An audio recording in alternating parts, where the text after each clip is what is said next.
n'y a rien à remettre au point. Je sais ce que je voulais savoir, donc maintenant, j'ai plus besoin de savoir d'autres choses. J'avais encore descendu quelques marches du métro qu'il a fait une dernière tentative pour me dire « Adrien, j'aime beaucoup ce que tu fais comme journaliste au Monde Économie. » C'est d'ailleurs la première fois qu'il me disait ça et j'en doute énormément. « J'aime beaucoup tes idées.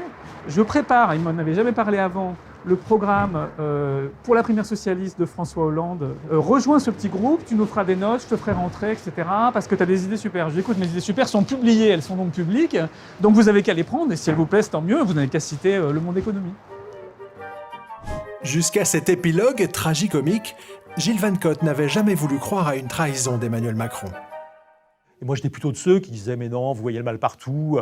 Oui, il voit peut-être Minc, mais ça ne veut pas dire qu'il roule pour Minc, etc. » Et c'est vrai que cet épisode m'a un peu refroidi. Et j'avais envoyé un SMS en disant « Effectivement, si Emmanuel Macron roule pour Minc, c'est à désespérer de l'humanité. » Et du coup, quelques minutes plus tard, il me mettra un texto mettant « Tant pis pour l'humanité ». C'est-à-dire qu'il venait de comprendre, il me restait tout le temps « Mais non, Adrien, t'inquiète pas avec ça. » Il venait de comprendre quoi? Il venait de comprendre qu'il nous avait trahis aussi, quoi. Voilà.